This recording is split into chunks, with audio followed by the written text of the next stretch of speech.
ஆரம்பத்துல இருந்து துளசி வீட்டு விட்டு வந்ததுக்கும் காரணம் நான் தான். அவ அண்ணதையா நின்னதுக்கு காரணம்னா இன்னைக்கு கர்ப்பிணியா நிர்கதியா நிக்கிறதுக்கு காரணமும் நான் தான். அவளுக்கு காயத்தை உண்டாக்குன கலங்கத்தை உண்டாக்குன நான் தான் அவளுக்கு மருந்தாவும் காவலாவும் இருக்கணும். அதான் நியாயம். இது பாருக்கா, இப்போதைக்கு துளசி இந்த வீட்டில் தான் இருப்பா. அவ வயித்துல வளர்ற குழந்தைக்கு நான் தான் அப்பா. இது மட்டும் உன் மனசுல இருந்தா போதும். தேவையில்லாம வேற ஏதாச்சும் ஒண்ணு யோசிச்சு குழப்பிக்காத. நீ துளசியை தலையில தூக்கி வச்சுட்டு தாங்க வேண்டாக்கா. வெறுத்து துரத்தாத, அது போதும். கையெடுத்து கொண்டு கேட்கிறேன்.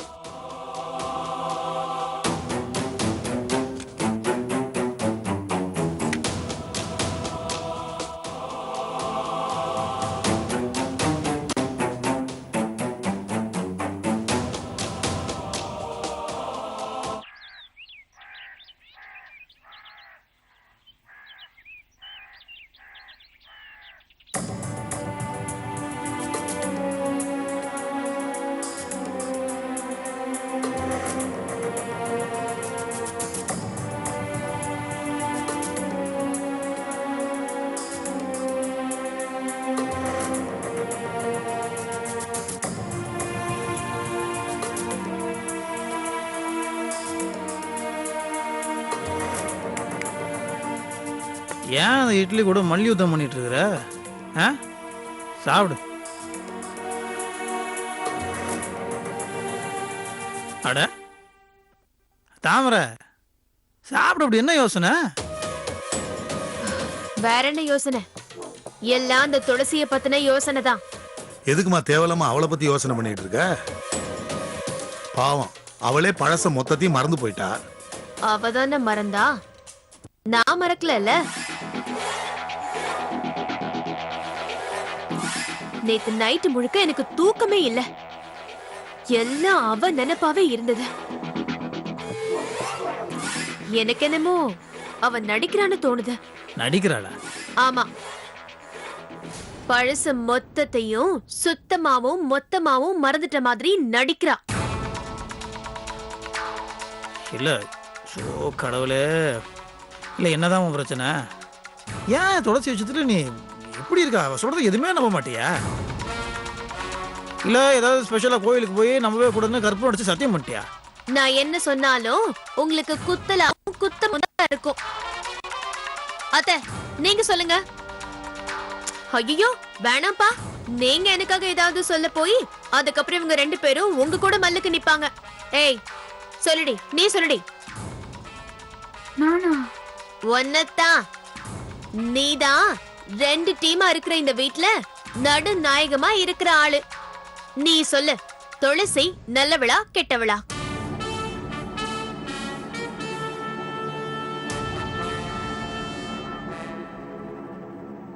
அங்க என்ன பாத்துட்டு இருக்க? நான் உன்கிட்ட கேட்டுட்டு இருக்கேன். தைரியமா உன் மனசுல என்ன தோணுதோ அத மட்டும் சொல்லு. துளசி நிஜமாவே பழச மறந்துட்டாளா இல்ல மறந்த மாதிரி நடிக்கிறாளா? எனக்கு என்னமோ அவங்க இயல்பா இல்லாத மாதிரி தான் தோணுச்சு.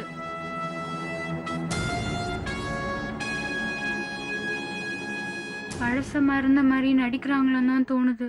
ஏ பவானி, என்னாச்சு உனக்கு? இவ வாய்க்கும் வார்த்தைக்கும் பயந்து இப்படி பேசிட்டு இருக்கியா? இல்லண்ணா, எனக்கு என் மனசுல பட்டதுதான் சொன்னேன்.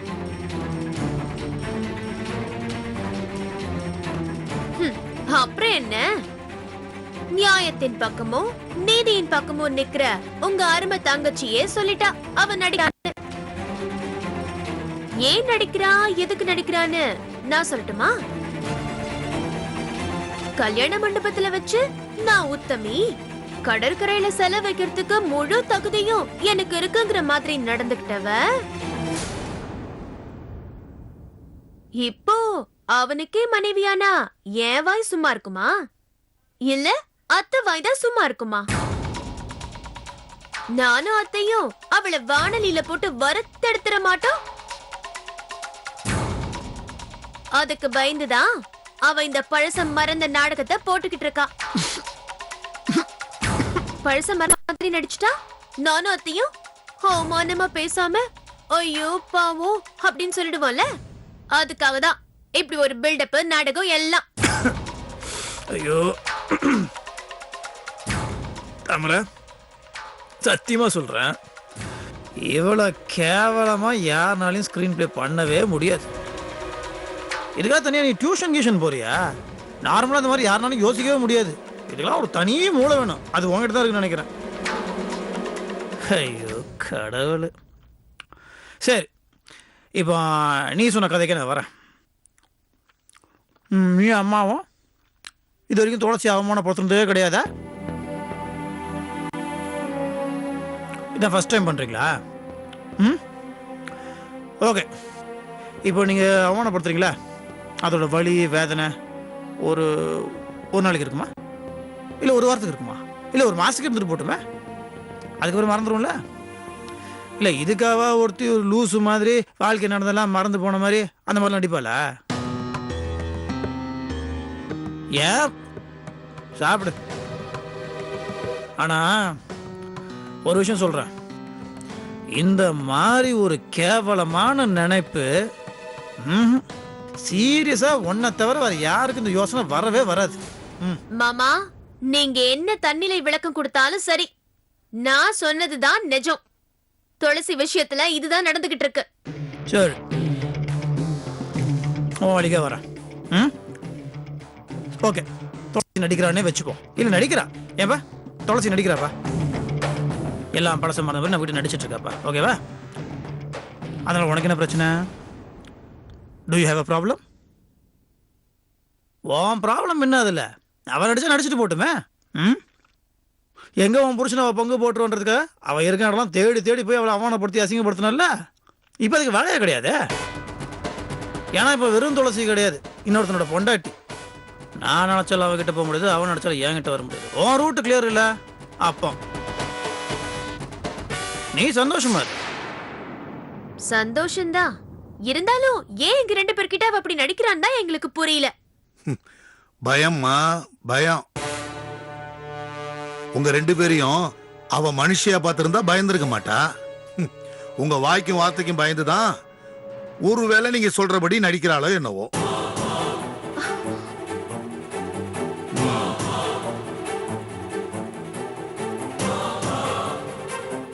பாத்தீங்களா அத்தை, மாமா நம்மள மிருகத்தோட சேர்த்து வச்சு பேசிட்டு இருக்காரு. எனக்கு ரொம்ப வருத்தமா இருக்கு. அதுக்கு நீங்க ஏன் வருத்தப்படுறீங்க? மிருகங்க தான் வருத்தப்படணும்.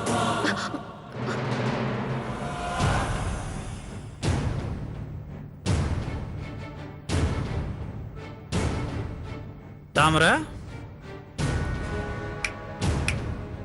அப்படின்றதுக்குள்ள வாழ்க்கையில் ஒரு நிமிஷம் போயிடும்.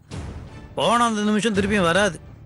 அதனால நம்ம வாழ்கிற ஒவ்வொரு நிமிஷத்தையும் நம்மளோட சந்தோஷத்துக்காகவும் அடுத்தவங்களோட சந்தோஷத்துக்காகவும் வாழ்ந்தோன்னு வச்சுக்கோயேன், வாழ்க்கையாக இருக்கும். இல்லைன்னா டோட்டலாக எல்லாமே நாசமாக போயிடும்.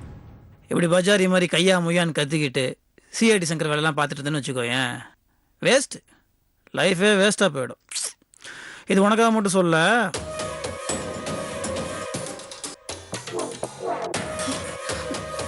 நீங்க என் கையை கட்டி போட்டுட்டீங்க அத்தை, இல்லன்னா உங்க மகனை. விடு விடு, துளசிக்கு கல்யாணம் ஆனது நினைச்சு அப்பாவும் மகனும் ரொம்ப சந்தோஷமா இருக்காங்க. அந்த சந்தோஷம் எத்தனை நாளைக்குன்னு நாமளும் பாப்போமே. சாப்பிடு.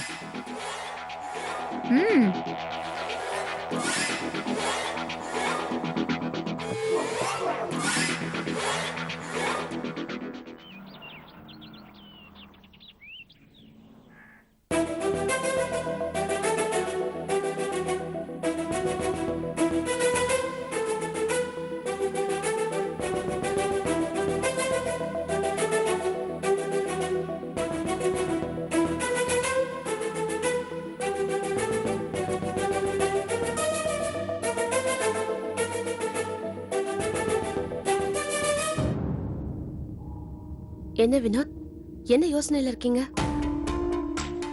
இல்ல இல்ல துளசியுடைய வாழ்க்கை ஆச்சரியக்குறியா இல்ல கேள்விக்குறியான்னு எனக்கு புரியல. அந்த பிரசன்னா சொன்னது நிஜமாவே நடந்ததா இல்ல கற்பனை கதையா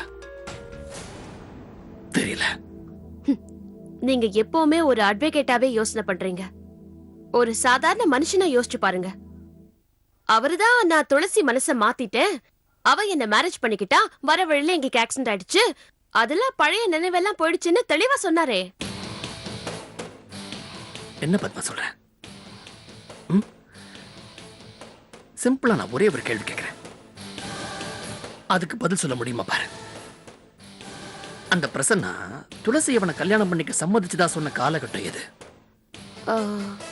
எது? நான் கத்தி குத்துப்பட்டு ஹாஸ்பிட்டல்ல உயிருக்கு போராடிக்கிட்டு இருந்த காலகட்டம். பத்மா துளசி சொந்த பந்தங்கள்லாம் இழந்து அனாதையா நடுத்தெருவில் நின்ன போது அவளுக்கு மாரல் சப்போர்ட்டா இருந்தவன்னா. அவளுக்கு மேல மரியாதை ரொம்ப ஜாஸ்தி. அப்படிப்பட்ட நான் வாழ்வா சாவா நீங்க ஹாஸ்பிட்டல்ல போராடிக்கிட்டு இருந்த போது அங்க எப்படி அவளால ஒரு வாழ்க்கையை ஏத்துட்டு இருக்க முடியும்? என்ன இங்க ஹாஸ்பிட்டல்ல விட்டுட்டு அவ உயிருக்கு உயிரா நேசிக்கிற நம்ம குழந்தை பூரணிய தனியா தவிக்க விட்டுட்டு அவசரமா அவ ஏன் போய் அவன் கையால தாலியை வாங்கிக்கணும்?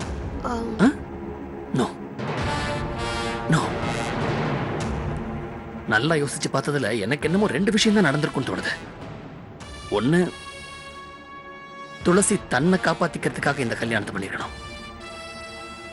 அப்படி இல்லைன்னா என்ன காப்பாத்துறதுக்காக இந்த கல்யாணத்தை பண்ணிருக்கணும். புரியலையா? துளசி என்ன கத்தியில குத்துனது பிரசன்னாவோட ஏற்பாடுதான் அப்படின்னு நினைச்சு அவன்கிட்ட நியாயம் கேட்கறதுக்காக போயிருந்திருக்கலாம். போன இடத்துல அவளுடைய கற்புக்கு அவனால ஏதாவது ஒரு ஆபத்து ஏற்பட்டிருக்கலாம். அந்த ஆபத்துல இருந்து தன்னை காப்பாத்திக்கிறதுக்காக அவன் கையால தாலி கட்டிக்கிறதுக்கு அவ சம்மதிச்சிருக்கலாம். அப்படி இல்லைன்னா பிரசன்னா கிட்ட அவ நியாயம் கேட்க போன போது பிரசன்னா அவகிட்ட, ஆமா நான் தான் வினோத்தை கொலை பண்ண முயற்சி பண்ணேன், நீ என்ன கல்யாணம் பண்ணிக்கலன்னா நான் நிச்சயமா வினோத்தை கொலை பண்ணிடுவேன் அப்படின்னு சொல்லி மிரட்டி இருக்கலாம். ஏற்கனவே தாயை பிரிஞ்சு தவிச்சிட்டு இருக்கிற பூரணி தகப்பனையும் இழந்துடக்கூடாதுன்னு என்ன காப்பாத்துறதுக்காகவும் துளசி அந்த அயோக்கியம் கையால தாலி வாங்கி கட்டியிருக்கலாம். என்ன அப்படி பாக்குற பத்மா? போலீஸ்காரன் கூட 4 ஆங்கிள் தான் யோசிச்சு பார்ப்பாங்க. நான் சட்டம் படிச்சேன், 40 ஆங்கிள் யோசிச்சு பார்க்கணும். இந்த 2 விஷயத்துல ஏதாவது ஒரு விஷயம் தான் நடந்திருக்கணும். அதனாலதான் துளசி அந்த பிரசன்னாவை கல்யாணம் பண்ணிருக்கணும்.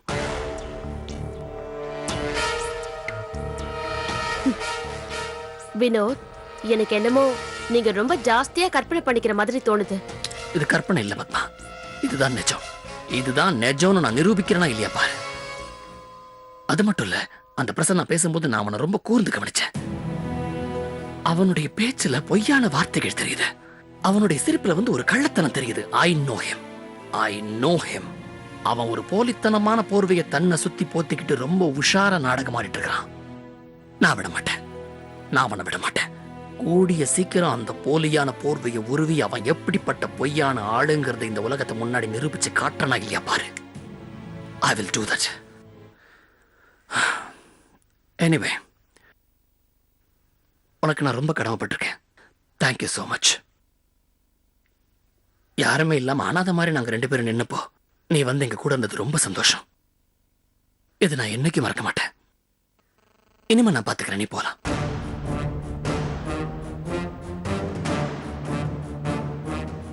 போறதா? இதுக்கு மேல நான் அப்போ வேண்டாமா? நான் வெறும் நர்ஸ் வேலை பாக்குறதுக்கு மட்டும் இங்க வரல. நான் திரும்பி மட்டும் வரல வக்கீல, திரும்பியும் வந்திருக்கேன்.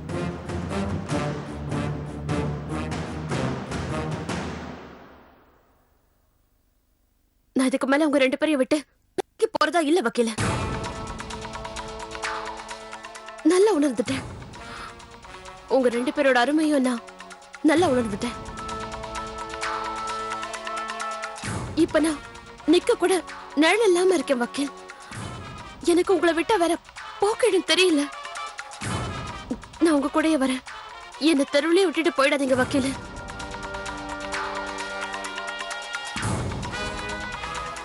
வக்கீல, நான் கூட வரேன்னு சொன்னது உனக்கு பொண்டாட்டியா குடும்பம் நடத்துறதுக்கு இல்ல. ஏற்கனவே நான் செஞ்ச பாவத்துக்கு பரிகாரம் பண்றதுக்கு தான். நான் பேசுறது கொஞ்சம் செயற்கையா இருக்கும், ஆனா சத்தியமா எனக்கு இந்த நினைப்பெல்லாம் இயற்கையா வந்தது. நம்ப வக்கீல, சத்தியமா சொல்ற வக்கீல, நீ என்ன இந்த ஹாஸ்பிட்டல்ல அனாதையை விட்டுட்டு போனா இதே ஹாஸ்பிட்டல்ல நான் தற்கொலை பண்ணிப்பேன்.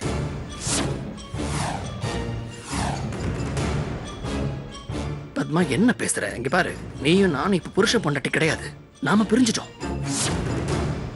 அந்த உறவையும் உரிமையும் தலைமொழிக்கு சட்டப்படி நாம 2 பேரும் விவாகரத்து வாங்கியாச்சு, அவ்வளவுதான்.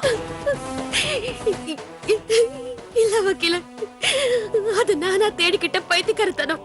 இப்ப நானே அதை உடைக்க பாக்குறேன். முடியலன்னா நான் உங்க கூட ஓரமா இருந்துக்கிறேனே. இல்ல வக்கீல, நான் உனக்கு மனைவியா இருக்க மாட்டேன். இந்த குழந்தைக்கு அம்மாவா உனக்கு ஒரு வேலைக்காரியா இருந்துக்கிறேனே.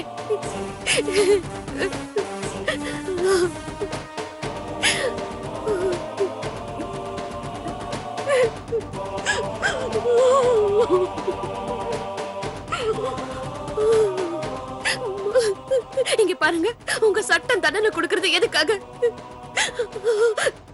தப்பு பண்ணவங்க திருந்துறதுக்காக தானே. நான் தண்டனை கிடைச்சு இப்ப தெரிஞ்சுட்டேன் வக்கீல.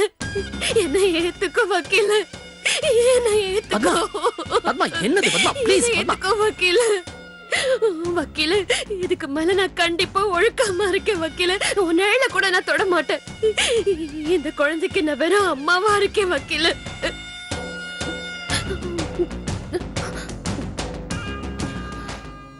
நான் வாழ்ந்தது நல்ல வாழ்க்கை இல்ல.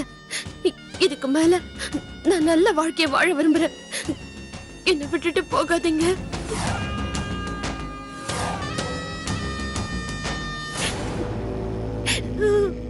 அப்பா, அம்மா அழுறாங்கப்பா.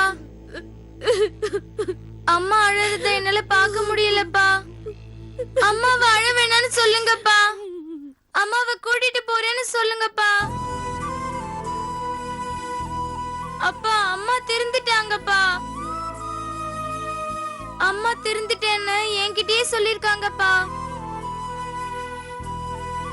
அப்பா, அன்னைக்கு நர்ஸ் கிட்ட கூட தமிழ்நாட்டுல பிறந்த எந்த பொண்ணாவது கணவனை வெறுப்பாங்களா?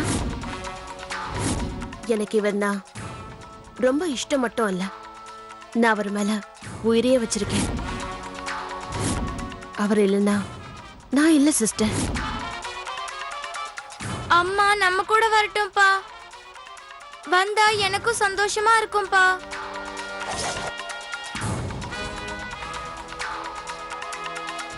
இதுவரைக்கும் என் வாழ்க்கையில எனக்காக நான் வாழ்ந்ததே கிடையாது. முதல் தடவையா கேட்கிறேன். வீட்டுக்கு வந்து நம்ம குழந்தையோட இருப்பாத்மா, ப்ளீஸ். நான் அம்மா கூட இருந்தா ரொம்ப சந்தோஷமா இருப்பேன்பா. இங்க பாரு, நீ வந்து ரொம்ப நாளா இருக்க வேண்டாம். நீ வந்து குழந்தை எவ்வளவு நாளைக்கு இருக்காளோ அது வரைக்கும் இருந்தா அதுவே போதும். நான் கேட்டதெல்லாம் பண்ணிருக்கீங்க, இந்த ஆசையை நிறைவேற்ற மாட்டீங்களா?